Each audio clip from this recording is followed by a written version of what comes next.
Hey, this is four-time Black Belt World Champion Dominica Obelenite. If you guys are looking to level up your Jiu-Jitsu game with awesome Jiu-Jitsu courses on mindset, strategy, and beyond, make sure that you guys check out BJJ Mental Models Premium. I myself have a course up there, so make sure you guys check it out. Let's get you guys on that next step in your Jiu-Jitsu journey.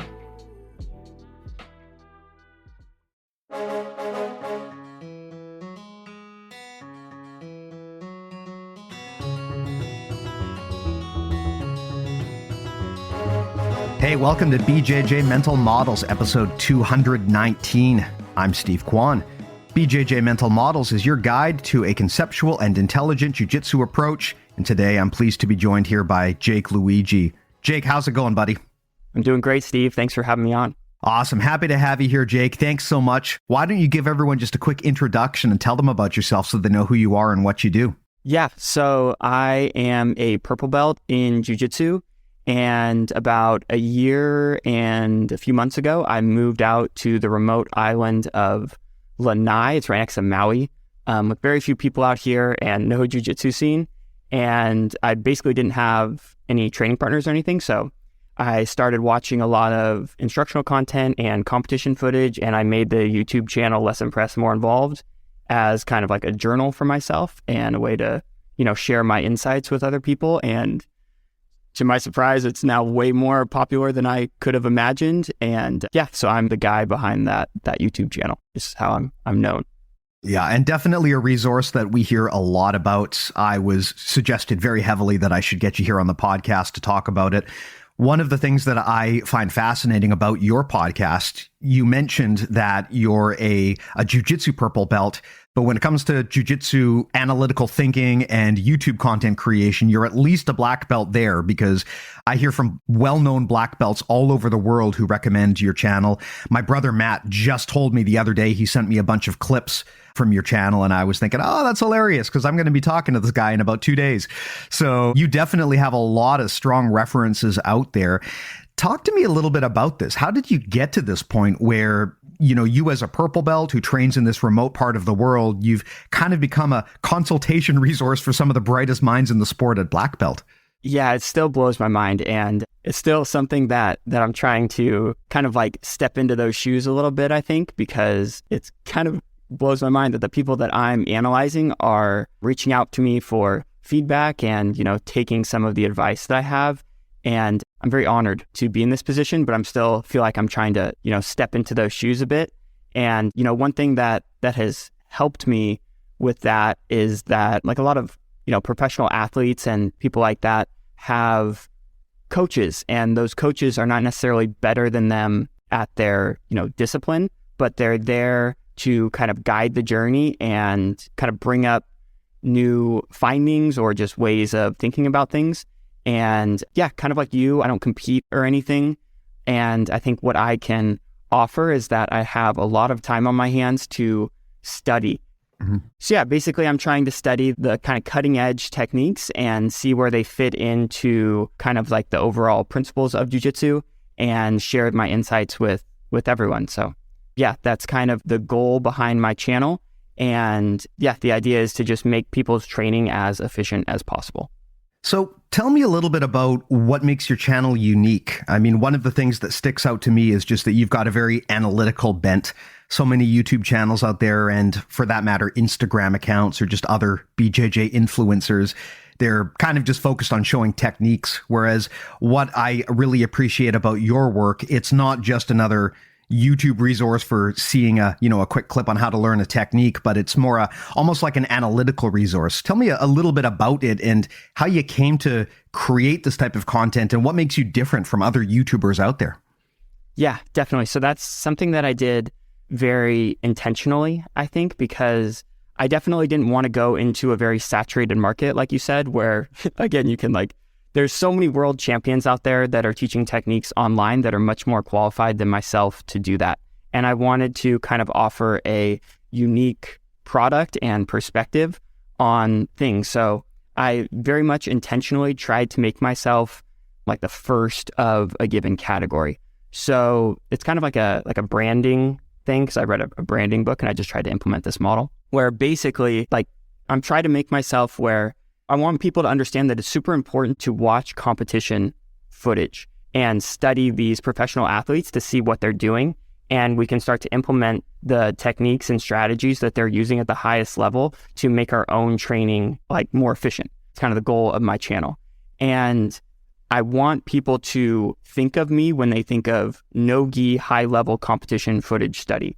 I don't want them to, like if they're looking for gi footage or, you know, like beginner content or self-defense content, that's not my niche. I want people to think of me when they want to see what, you know, Gordon Ryan is doing in his, you know, latest competition or, you know, what Craig Jones and the B team have been up to lately. I think I want to be the first resource that people think of when they want that type of product. So that's the kind of niche that I'm trying to fill with my channel.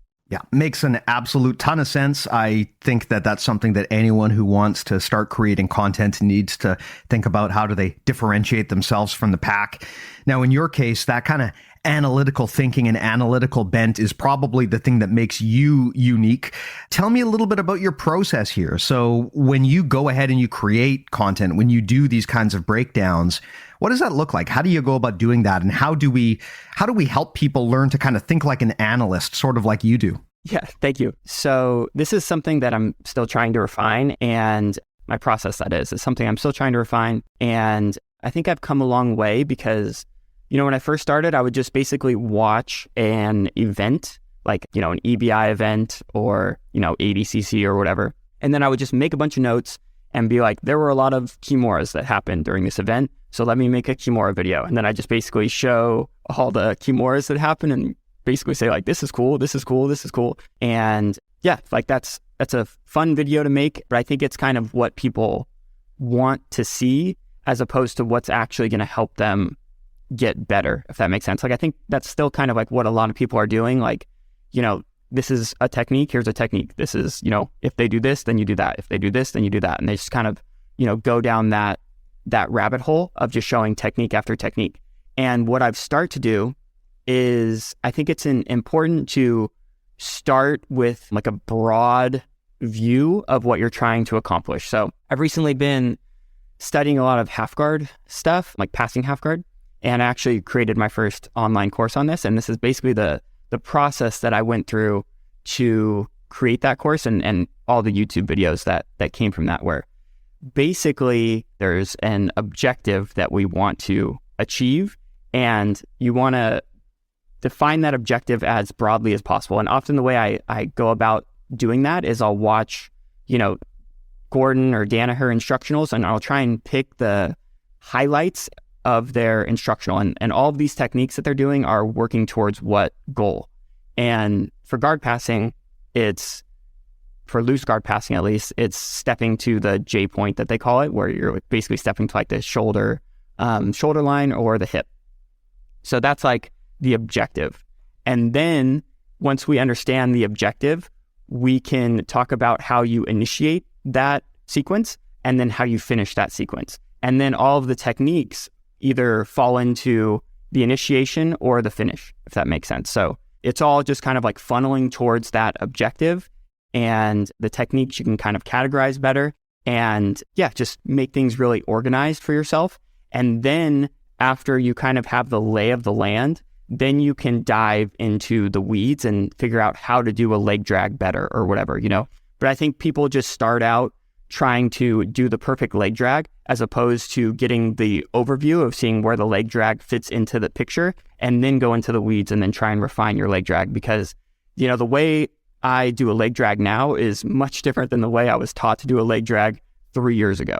So if studying competition footage has really showed me that the game is changing so fast, and there's going to be a better way to do a leg drag in 3 months than you're doing right now. You know, so just doing 1,000 reps of a leg drag isn't the most beneficial. I think it's more beneficial to start your focus with like a broad overview and then, you know, refine the weeds later on, is basically the strategy I take now when I'm making my YouTube videos. So I try and like say like, you know, this is the objective and these are ways to achieve that objective. But remember, this is the objective, and you're probably going to have different ways of doing that depending on your body type or your, just style of jiu-jitsu. So yeah, I think that's important. Yeah. I love that you've kind of talked about here how you can break down the analysis phase into multiple steps here, and you're not just doing it in one shot and asking people to basically duplicate what you're doing perfectly. I think this is a common mistake in jiu-jitsu coaching where coaches will show a move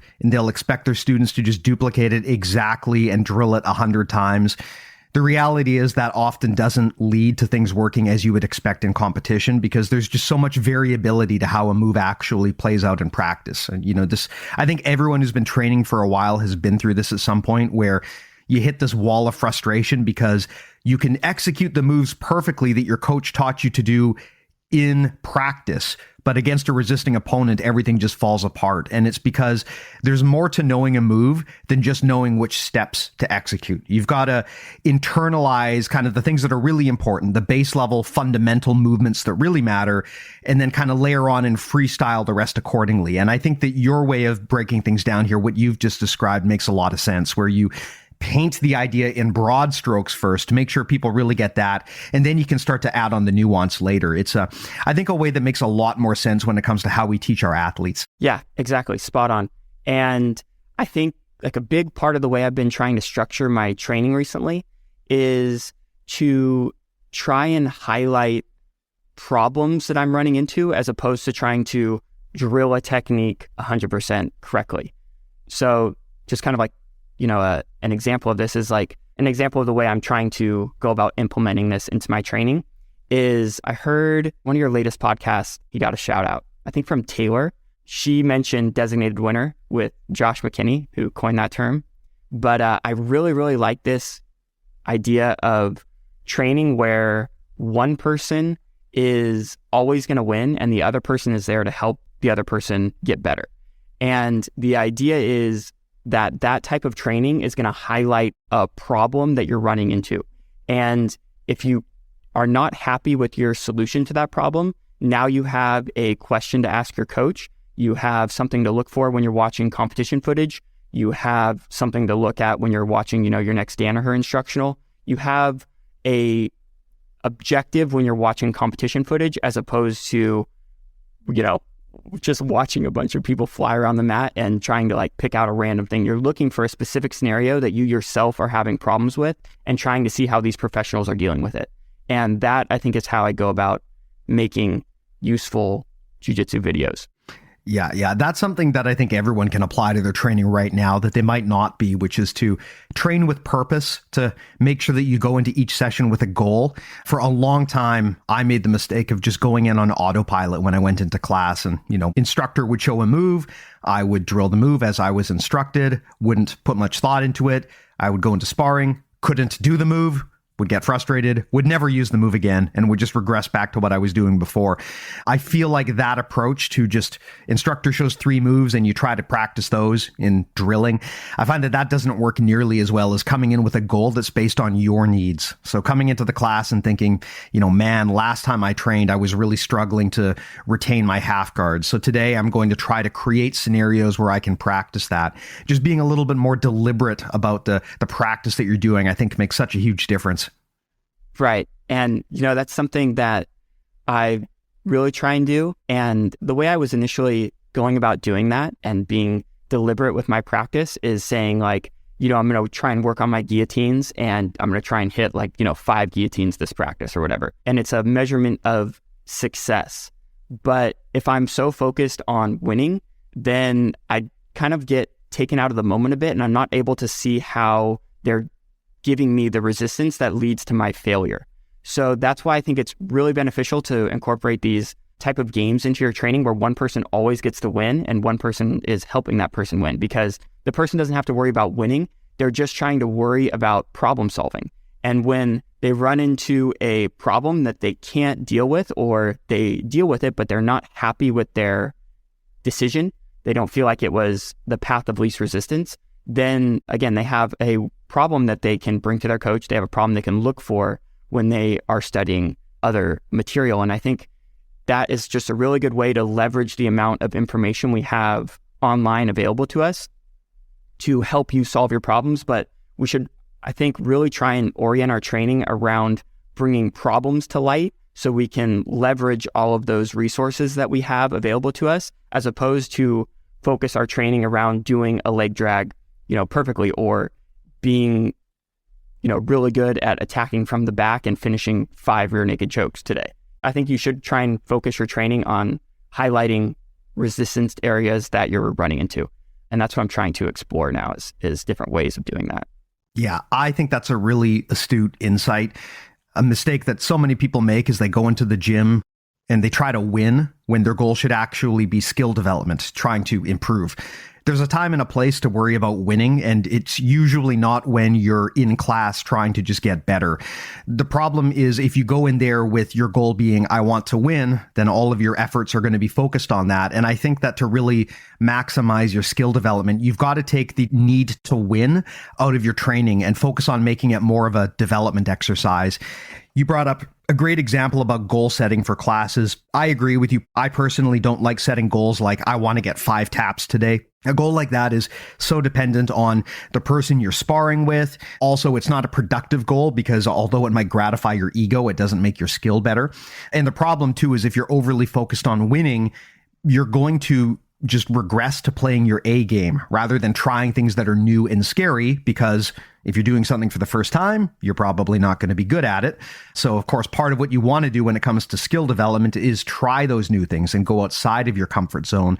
Hard to do that if you're insistent on getting the victory. So I agree with you here. When it comes to goal setting for class, my preference is to set goals that are all about me and really don't have anything to do with whether I won or lost. Like, for example, if I think that my X guard is weak and I really want to improve it, my goal for class might be to maximize the amount of time I spend in X guard, just trying to always get there, trying to hold and play that position as much as I can. That I find to be a smarter way to think about preparing for and setting goals for your class versus saying, I want to tap out John 5 times today. Right. Exactly. That's perfectly said. Yeah. Not that John doesn't deserve it. I mean, you probably should try to tap out John, but there's a time and a place. Too funny. Well, hey, I got to ask, we've talked so far about how you can apply analytical thinking to your own work, to your own practice. But what I'd be very interested to hear more about is how you go through the analytical process of doing tape study. You mentioned earlier that you look for a problem to solve rather than just more content to consume. So you kind of look at the problem first and then you work backwards from there.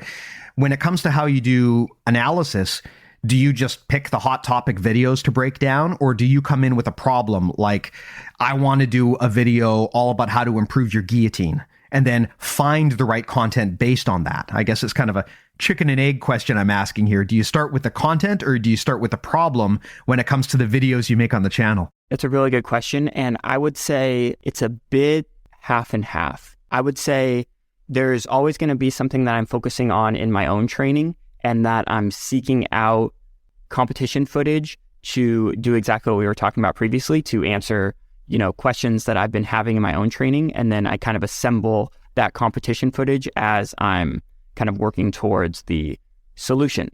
And the second half of it, or the other half, I should say, is that if I see a, trend developing or something like that, where, they tends to be a lot more of this X happening in, competition footage nowadays, then I'll do a video on that specific topic, just because the footage is kind of organically there and it's kind of a hot topic right now. But I would say primarily what I'm trying to do is study something that I'm currently, trying to develop in my own game. And then I'll go watch the competitions of people that I consider to be, good in that area. So yeah, I think that's kind of how I go about it. Yeah. I think that's a sensible way to do it. And it also leads you to creating, I presume, much more focused content than if you just kind of follow the trends and just grab random videos and break them down. Yeah. And kind of I really don't want to be like a YouTuber, if that makes sense. I don't want to be someone who's trying to get a bunch of views by trying to follow the latest trends and have really nice thumbnails and flashy titles and stuff like that. I really want to, provide a valuable resource for people that are trying to get better. And I think with anything, you can't just, hop around from technique to technique. You have to have consistency. And I think like if you just kind of go back through my YouTube feed, you'll see like probably like my last 10 videos, probably like 6 of them are on guard passing because that's what I've been doing. And maybe like 4 of them are on kind of like hot topics kind of thing. So I think that's kind of the way I'm structuring it, like do the hot topic thing to, spread the word and, get my name out there a little bit, but then do the deep dives into a position to really give a valuable product. I think that's the way I'm trying to balance it. Yeah, I love that approach. I mean, there are so many people who focus on tailoring to the algorithm when it comes to how they make their content. So a lot of the content decisions they make in terms of what they make are based on whether they think, some piece of technology at YouTube or at Meta is going to approve of what you did and reward you in the rankings. I don't like to make my content that way. I much prefer your approach here where you focus on delivering something valuable. I would rather have timeless, evergreen, valuable content than try to play that algorithmic game and try to win that way.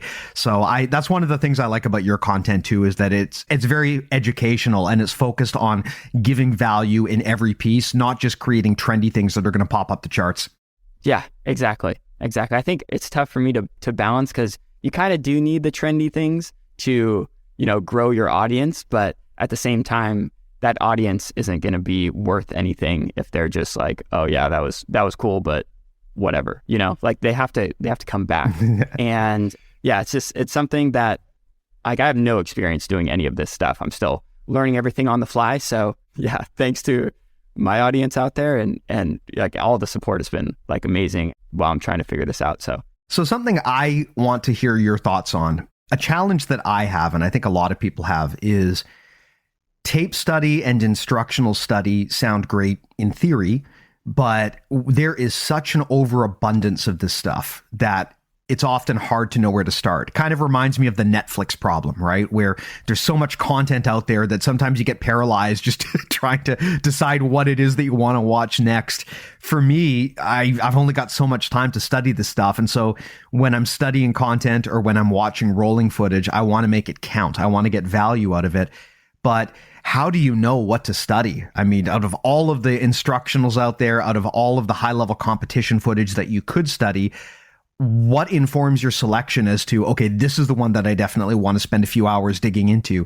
How do you know where to call your shots and invest your time when you're doing that research? This is a really good question. And it's one I get a lot. And again, just from like a business perspective, from my side of it, I'm trying to help people solve this problem for themselves by understanding like what you're going to get when you watch one of my videos. You're going to get competition, no-gi footage. You're not going to get like, a bunch of, gi stuff, MMA stuff, this, that. Maybe there's like, 1 or 2 videos thrown in there, but for the most part, like, what you're going to get. And the Netflix approach, where you just like, have content for kids, adults, just like everyone, it's hard to do. 1, it's hard to like appeal to everyone. And then 2, I think people just don't really know what they're going to get when they log in, So yeah, that's like one thing that I want to try and like make easy for people to understand. Like, this is what I'm trying to stand for pretty much. And what you're going to get when you log on.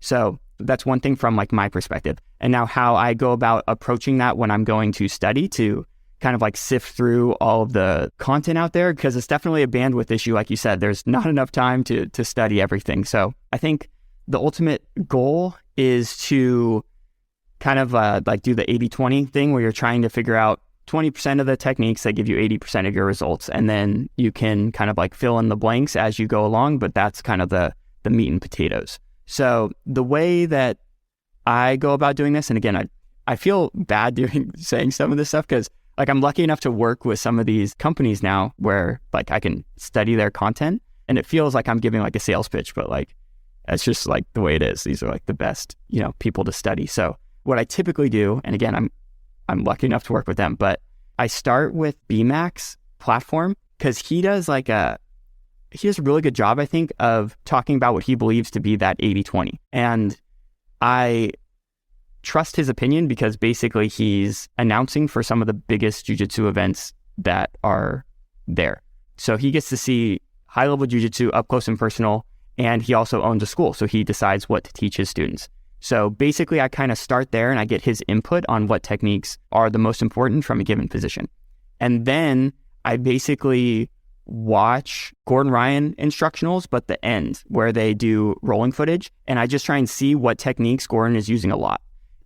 So for example, I'm recently switching my focus from passing half guard to attacking from half guard. And I watched Gordon Ryan's rolling footage at the end of his half guard instructional. And he does so many knee levers. It's crazy.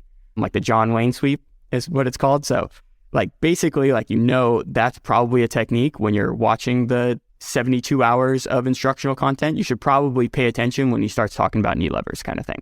And then again, studying competition footage to see where these, like what the most important techniques are, how they're setting them up, and then what the finish is. So yeah, again, I think the benefit of watching rolling footage and competition footage is huge for this, because it really kind of gives you a North Star when you're figuring out what sections of the instructionals to follow. Because even if you like have an instructor that you like, it's still like an overwhelming amount of content to study. So like just picking a good resource like is one thing, but where do you even focus in on that resource is another question as well. So that's the way I typically go about it, where I'll use Brandon to just kind of like get me started and get his opinion about what techniques to use. And then I'll study Gordon, Danaher, and like the B team crew and Lachlan Giles. I really enjoy them as kind of supplemental material, but for the most part,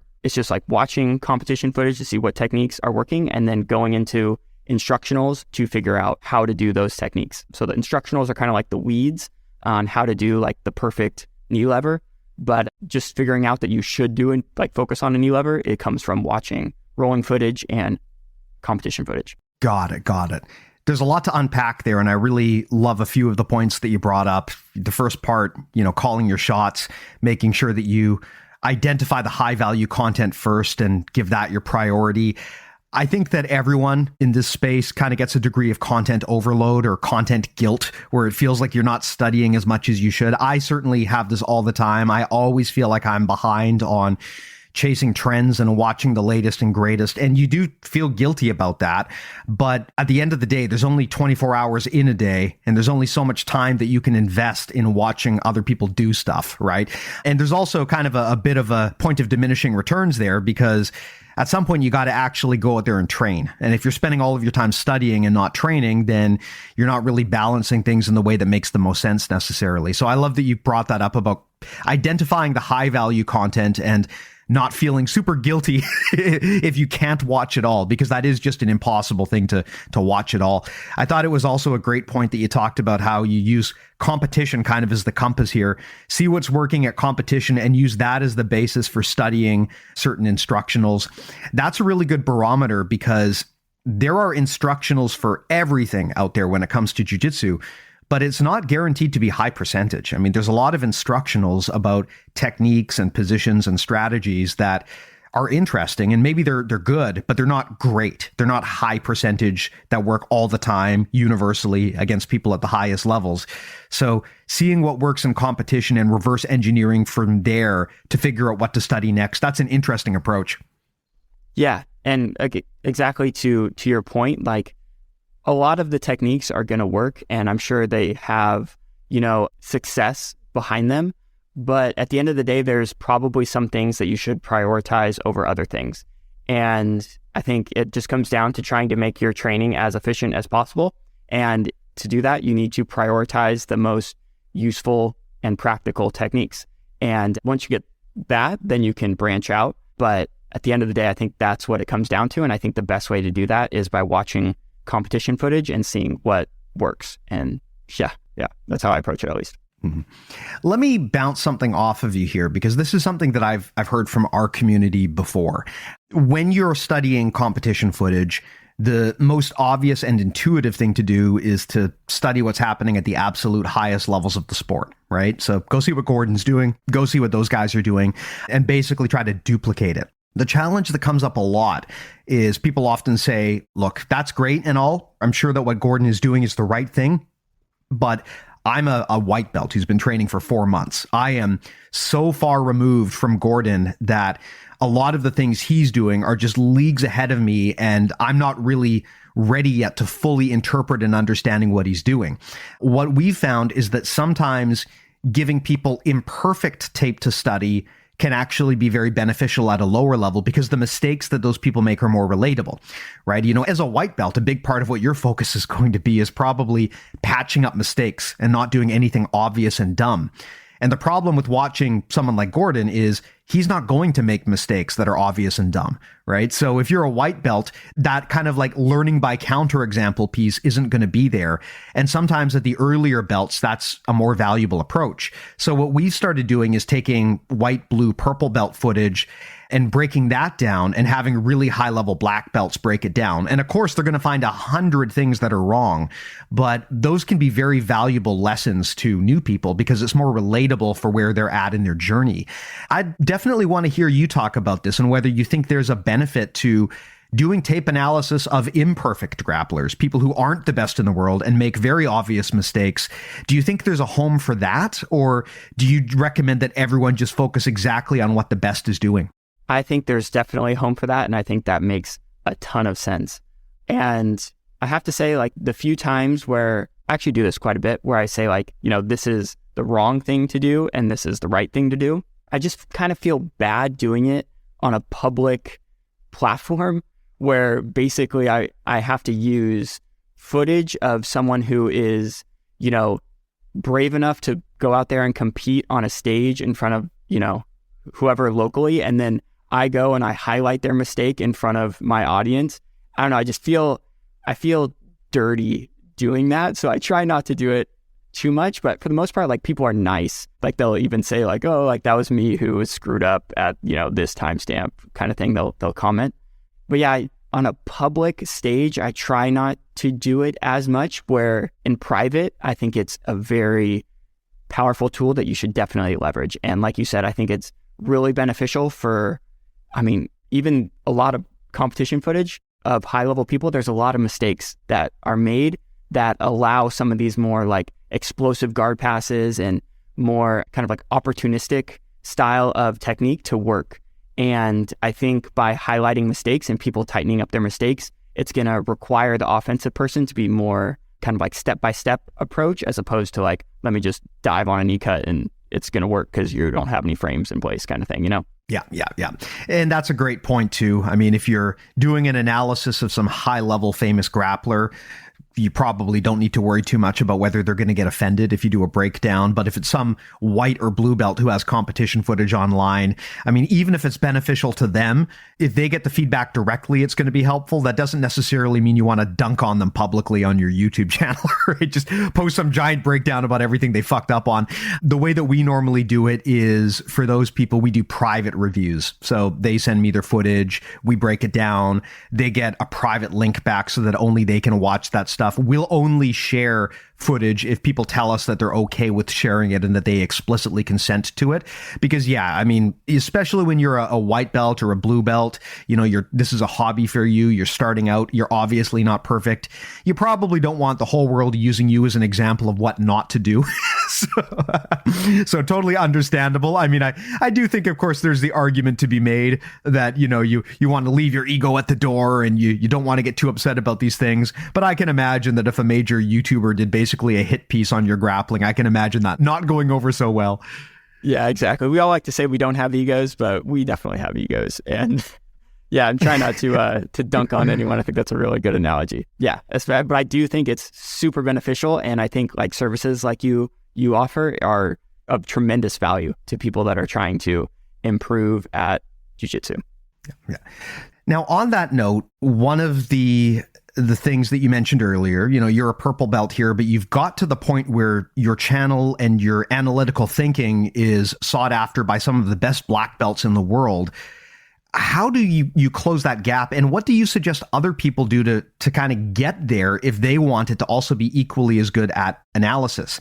I think you've kind of identified here that, look, there's more to just being good at jiu-jitsu than just being the person who does the grappling. If you look at other sports, of course, there's the coaching track. And I think what you've discovered here is there's the analyst track. Having analysts in the sport who can look for trends, identify what's working and what's not is hugely valuable. And I think it's an underserved market in jiu-jitsu. So very clearly, you've kind of leapfrogged up to the point where you're very respected in this area, even by some of the best competitors in the sport. How exactly do you do that? Like, what are the skill sets that you need to develop if you want to be a really good jiu-jitsu analyst, as opposed to the grappling side of things, which we talk about all the time? But if you want to be a better analytical thinker, what are the tools there that you would recommend people use? It's a really good question. I think, kind of going back to what we were talking about earlier, I kind of had the benefit of being one of the first people in the market, because I definitely am still trying to figure out my process and develop my skill set. So I don't want to come across like I know everything that there is to know about this. I think I was just kind of lucky at the timing of this. And yeah, I think also my situation allows me to put a lot of time into the analytical aspect of it. So yeah, I think I'm kind of fortunate in those two aspects. But again, the thing I think that I try and focus on when I'm watching competition footage is not to watch the broad match, but to try and focus in on how is this guy approaching the guard, for example, because that's what I'm studying. And how do I initiate my guard pass? I know my goal is to, threaten the J point, as the Danaher crew says, but how are they initiating that? So just to get a few ideas on how they're doing that. And then you start to just watch enough competition footage, focus on that. And then you'll start to see like, man, these 3 or 4 things come up over and over and over again. And yeah, there's like 20 different ways to do it, but these 3 or 4 seem to be the most, like the things that are coming up the majority of the time. So, I mean, just by numbers, you would just focus your training on those 3 and 4, and then kind of go in to the instructionals and dive into those sections where they teach those, and kind of see the weeds, and then go back to the footage that you saw in competition and try and look at those weeds and kind of see how they get it to work against high level people. But again, my focus is getting the broad picture and trying to see which techniques I should focus on, and then go into the weeds and focus on the finer details of those techniques. And that's my analytical approach to studying matches. Interesting.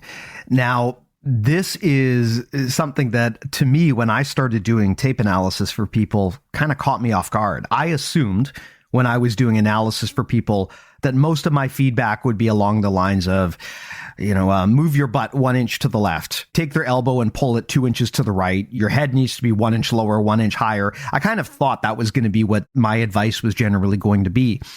But what I found was that almost all of the advice that comes up from me, and also from the other coaches that we have on our team, they tend to generally provide information that is higher level and broader and more strategic, versus stuff that's on the ground and more detailed. So, and this is very interesting because this is often the opposite of what you get when you're watching an instructional. When you watch an instructional, you're going to hear the instructor talk about the exact place where your hands and your legs need to go, right? But what we found is when people are doing tape analysis, they don't often give that kind of feedback. They're talking about stuff like how to position your body so that you can shut down potential guard entanglements that might be coming, 30 seconds in the future, or how to position your body to make it hard for your opponent to guess at what you're going to do next. Strategic, high level things. That's where a lot of the good feedback comes from. And I just found that interesting because that's kind of the opposite of how instructionals work, right? Instructionals, the way that we teach people tends to be very in the weeds, very detailed, micro analytical stuff. But when it actually comes down to the stuff that we do that really helps people, we're often talking more about big picture strategy stuff. Tell me a little bit about this. Like, how do you guys balance that battle here, where on one hand, you're doing analysis on strategy, but on the other hand, there is always the micro detail aspect of like, okay, Nicky Rod's elbow was 2 inches to the left here, and that's why this happened. Is that something that you consciously think about high level feedback versus low level feedback like that? Just tell me a little bit about your thought process there. Yeah, it's a really good question, and it's something that I'm still trying to work on balancing. But in general, I would say I try to focus more on the high level type of analysis as opposed to the weeds analysis, kind of like exactly like you said. I think as far as like a roadmap and guidance, I think it's much more beneficial to give someone the framework as opposed to the weeds. And again, I think it's almost more beneficial to ask them, like, why are you taking this grip here? And if they give you an answer, be like, cool, right on. I just want to make sure you're doing it deliberately, because maybe you are following a different instructor and they like this grip and that's your style of jiu-jitsu. And if that's the case, then great. But if you're just like taking a grip to take a grip, then I think there needs to be more of a roadmap. So you understand, what these grips are working towards. So I think a good example of this is one of my students, because we just got done with guard passing. And one of my students talked about how before we had this like 3 or 4 month dive into guard passing, they would try a pass, it wouldn't work, and he would reset like back in front of his opponent, and then he would try another guard pass. And just the idea that our objective is to get to the J point or the hip or the shoulder line. Now he said like he'll try a technique that he knows, and like he'll go into the weeds and he'll try something. But if it doesn't work, now instead of resetting back to in front of his opponent, he's trying to reset to the hip or the shoulder line. So just kind of like understanding the goal and having a good roadmap gives you a plan when the weeds don't work. And most of the time, the weeds are not going to work, especially at the highest level. It's not going to work the majority of the time. So I think the roadmap gives you kind of the North Star, and then the weeds supplement that. But again, the weeds are probably not going to work, but when they don't work, you need to go back to the roadmap. And that's why I think that type of feedback is super valuable. And it's what I try and focus my YouTube channel around. And then I try and give people references like, hey, if you want to dive deeper into the weeds on this, Gordon Ryan talks about it in section 4 at this in his instructional, and it comes across as like a sales pitch, but like, I feel like I'm not in a position to just like, reteach their information, and they're much more qualified to teach that information than me. So basically I'm trying to be like a resource for people to kind of navigate through the bandwidth issue that we talked about earlier by giving people the roadmap and then resources to reference if they want to dive into the weeds. Yeah, that's the way I've tried to approach it. Yeah. And I think what you've done there is you very astutely described exactly what the value of the analyst is. As a sport gets bigger and more complicated, it gets to the point where no one person can reasonably be expected to know everything that's happening. So there can be thousands of brilliant instructionals out there, but if no one is watching them because there's too much content, then what's the point? Whereas the beauty of an analyst is they can help steer you in the right direction. They can identify trends. They can tell you where those quality resources are and what you need to study. And that can be such a valuable thing for a lot of people who don't even know what to look at next, right? The analyst can almost be like a screening filter, which helps people identify the things that are really valuable, and so that they can then go and laser focus on that. It's a great time-saving way to learn, especially as the sport gets more and more complicated. Jiu-Jitsu wasn't always like this. Even 10, 15 years ago, it was a lot simpler because there just wasn't that much information out there. But now there is very much an abundance of content, and the battle is finding the right stuff. And so I think we're going to see an emergence of analytical thinking and analytical research like what you're doing to help steer people so they can kind of cut through the noise and find the stuff that really matters. Yeah. Exactly. I think it's super valuable, and I think the overwhelm problem is going to get worse and worse. And like you said, I think it's important that more people start to get into this analytical style of approaching it to kind of weed through that overwhelm issue. Right. Now, hey, here's a question. Based on what you've seen so far, on this tape you studied, on the experience that you've had putting forth this content and talking to people out there, I think you've probably got a pretty good handle on the landscape of jiu-jitsu here. What are the main things that you would recommend competitors change when it comes to what they're doing? Kind of the most common mistakes, some of the main issues that they see out there. If you had a magic wand, you could make everyone out there who's competing change something right now. What are the things that you would recommend that you see that you think would give most people the biggest gains? Are you talking about from a technical side? Tell you what, I'll leave it up to you. You tell me, just at a high level, what do you think are the biggest things that most people should change, regardless of technique or strategy, just kind of the main broad themes and the patterns that you're seeing? Right. Okay. So if I had one thing, I would say it's something that we've talked about a lot, and it's something that, in my opinion, is going to be harder and harder to do as time goes on.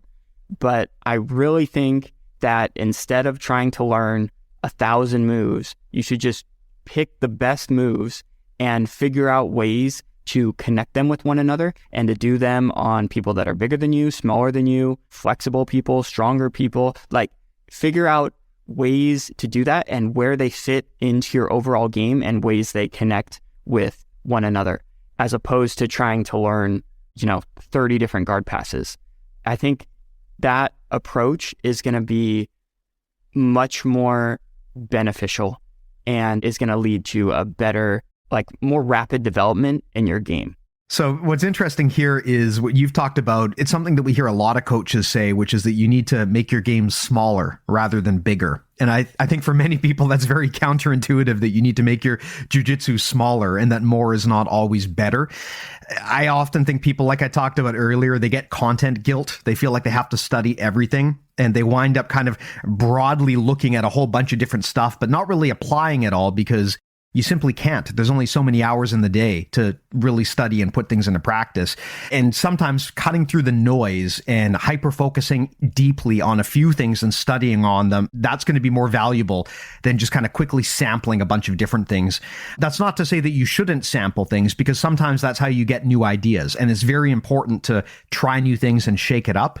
But I think the problem is that people get so hyper-fixated on chasing the trends, trying to make sure that they get good at everything, that they realize it's kind of a losing battle. You just can't be good at everything. And at the end of the day, you've got to be intentional and strategic about what you focus on. So learning to let go of that guilt that you can't learn everything, and understanding that it can be a good thing to study deeply on a few things.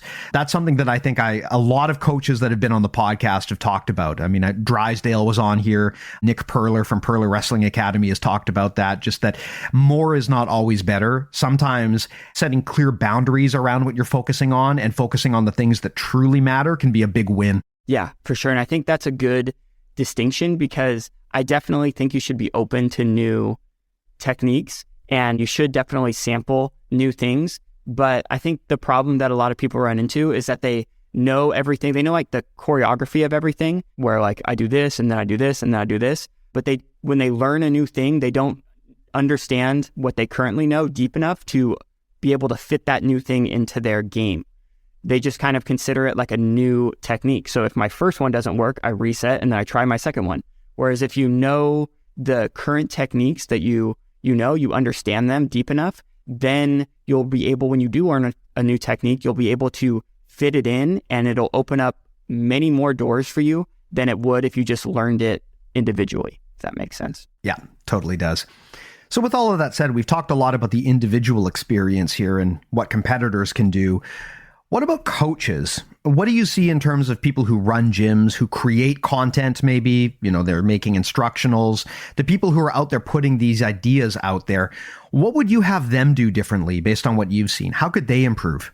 Yeah, that's a really good question again. The gentleman you had on your podcast recently kind of talked about this as far as teaching styles. And I find myself doing this every once in a while too, where basically you'll talk for 5 minutes as an instructor and then kind of break, and then people will do it, do the technique, and either they'll just have no idea what you talked about and they'll be completely lost, or they'll do it perfectly and you'll be like, wow, they already knew how to do that. Why did I spend 5 minutes talking about this? So I think either way, it's not a good style of teaching to do that. And I've tried to teach more along the lines of kind of like what we're talking about. Here's a broad kind of goal that we're trying to achieve, and here are some ways to achieve it. And I'll show you in very small detail on a few ways to achieve it, and then have my students go do it. And I'll normally practice it in the designated winner format. And then as the coach, I can see okay, these are pretty common mistakes that everyone is making. And then the next time we come back, I'll be able to fine tune those mistakes based on the feedback that I got from watching my students, as opposed to being presumptuous and fixing 20 errors that they haven't made yet. Yeah, I think that's the better way to go about it. Err on the side of less instruction.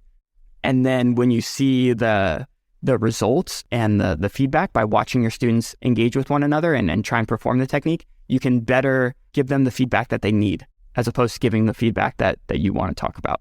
That's a huge insight and a mistake that I think a lot of coaches make. Coaches tend to be so caught up in their own perspective, which is often that of an experienced black belt, that they kind of forget that they're often talking to people who don't have that base of knowledge that they do. And it's very common for black belt coaches and instructors to expect their students to get every single movement exactly perfect. And they'll hyperfixate on that, and they'll stop and spend, 10 minutes correcting every little minute detail.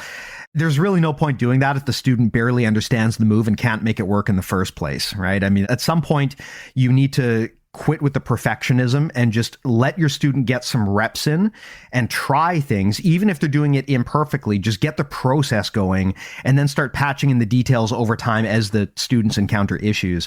I think a very common mistake instructors do is they'll basically stop the class and they'll sit there and they'll ask someone to do a move and they'll say, wait, stop. Okay, move your arm, right? Like, oh, no, stop. Now you got to move your head this way. And that can be very frustrating and overwhelming for the student, and also not useful because they're not at the point yet where those micro details are their priority, right? If you barely understand a technique from the get-go, layering on the black belt level details isn't going to make you any better at the move quite yet.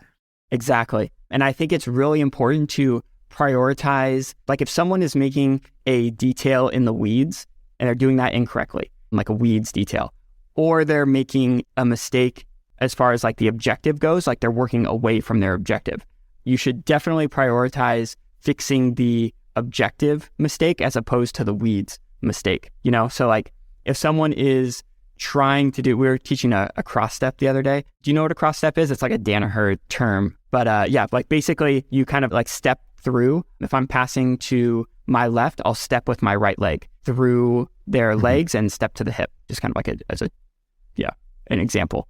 But like if someone is trying to do that technique and they're stepping with their left foot as opposed to their right foot, I wouldn't necessarily correct that mistake unless like that was the only mistake they were making. If they were doing everything else right, then I would correct that mistake.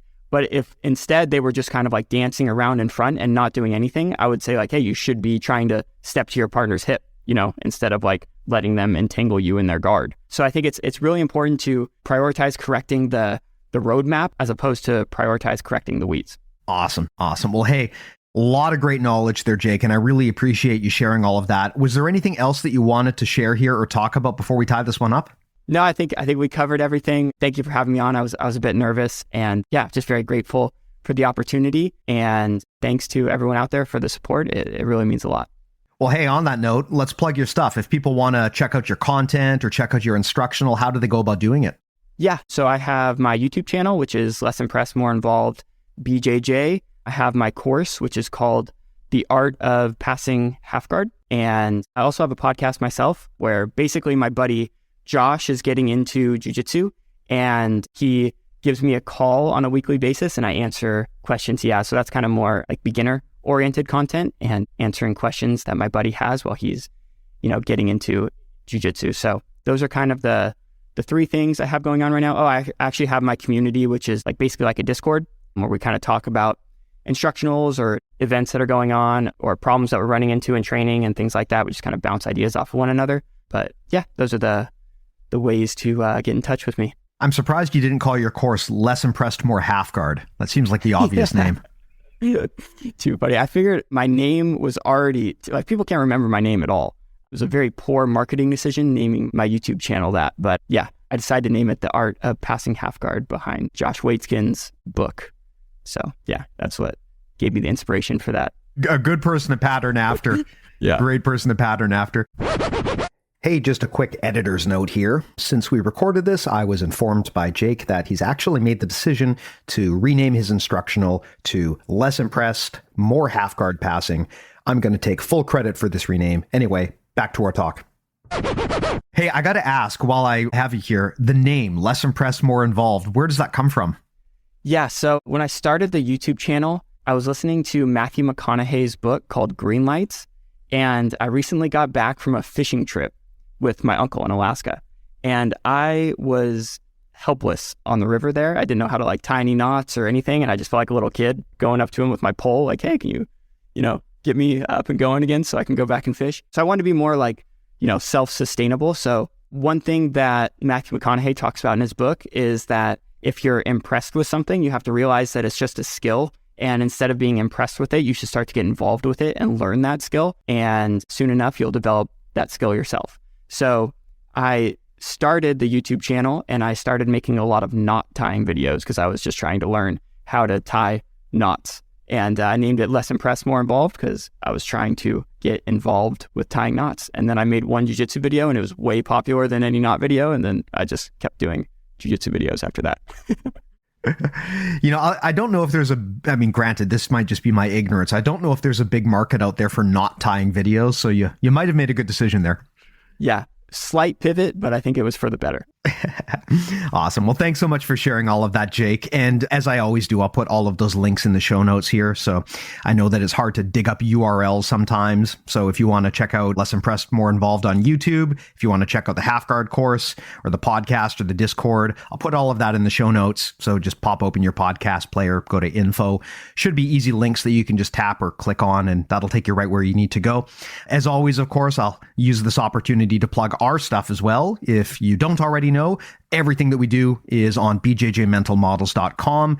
Of course, the main thing, the reason why you're probably here is the podcast. We've got well over 200 hours of timeless, evergreen, jiu-jitsu, instructional, educational podcast content on there. It's all free. So if you're looking for about 200 hours more of this, just go to BJJMentalModels.com. That's also where you can sign up for our famous newsletter. There's thousands and thousands of people who are on there. It's probably actually rivaling the podcast in terms of popularity at this point, and it's also free. So I do recommend signing up there as well. You can go to the BJJMentalModels.com again to get on the newsletter. And of course, that's also where you can learn about our premium service. We talked about this already, but there's kind of three parts to it. There's the content aspect, the coaching aspect, and the community aspect. If you sign up for premium, you're going to get over 50 hours of audio style content like this, but much more structured in terms of into like a conversational course. Features people who are frankly far smarter than me. So we've got a lot of coaches on there like Rafael Lovato Jr., Claudia Duvall, John Thomas. List goes on and on and on. From a coaching standpoint, like we talked about earlier, if you want to get your rolling footage analyzed, sign up for premium and we'll do that for you. And just like you, Jake, we've also got an awesome Discord community. If you want to get in there, you got to be on premium. Highly do recommend that people check it out and give it a try. I've heard people say that the community is actually the most valuable aspect of being part of the service. So recommend checking it out. There's no risk to you to try it. There's a free trial. So please do take a minute to go to BJJMentalModels.com, sign up, give it a shot if you haven't already. If you don't like it, that's fine. Just cancel it. No harm done. But if you're like a lot of people on there who do like it, then I think you'll find it's a pretty game-changing, transformative product. And again, I'll put the link to that in the show notes as well. But in case you missed it, BJJMentalModels.com is where you go. But Jake, man, thanks so much for coming by. I really do appreciate it. I love your work. It's been awesome seeing the channel grow. And it's great to have you on here. I've had so many people point out how game-changing your material has been for them. Like I said, we get a lot of high-level black belts here on the podcast and in our community, and your name comes up over and over again. I think it's so cool that you've been able to carve out a niche for yourself and you've been able to advance and kind of claim a throne in this very populated space so quickly. So keep it up, man. Love your work. Thank you very much, Steve. I appreciate the support. Thanks, man. And of course, everyone listening, thanks to you as well. I truly do appreciate the fact that everyone invests the time here to come hang out with us every week. Thanks a lot. We'll talk to you next time. Take care.